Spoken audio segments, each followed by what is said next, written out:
بصیرت پر آپ دیکھ رہے ہیں سیرت النبی صلی اللہ علیہ وسلم۔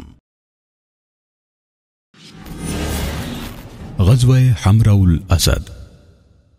یہ غزوہ بروز اتوار غزوہ احد کے ایک دن کے بعد پیش آیا، اور اس کا سبب یہ تھا کہ نبی صلی اللہ علیہ وسلم کے پاس ابو سفیان کے بارے میں خبر لگی کہ وہ قریش کو لے کر مدینے پر حملہ کر کے اس میں باقی بچے صحابہ کرام کا خاتمہ کرنا چاہتا ہے۔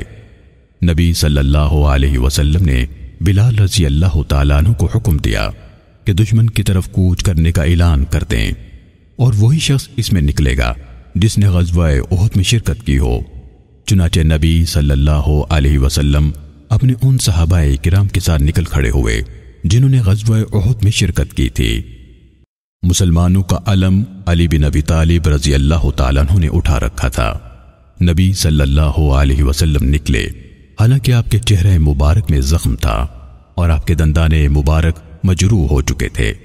آپ صلی اللہ علیہ وسلم کے صحابہ زخمی حالت میں ہی آپ صلی اللہ علیہ وسلم کے ساتھ نکل کھڑے ہوئے۔ اللہ تعالیٰ نے ان کی حالت کو ان الفاظ میں بیان فرمایا ہے: الذین استجابوا للہ والرسول من بعد ما اصابهم القرح للذین احسنوا منهم واتقوا اجر عظیم۔ جن لوگوں نے اللہ اور اس کے رسول کا حکم مانا بعد اس کے کہ انہیں زخم پہنچ چکے تھے، جو ان میں سے نیک ہیں اور پرہیزگار ہوئے، ان کے لیے بڑا اجر ہے۔ نبی صلی اللہ علیہ وسلم روانہ ہوئے، یہاں تک کہ حمراء الاسد کے علاقے میں پہنچ کر خیمہ زن ہوئے اور وہاں پر 3 دن ٹھہرے رہے۔ ابو سفیان کو جب اس بابت خبر لگی تو وہ ڈر کر اپنے ساتھیوں کے ساتھ مکے بھاگ گیا۔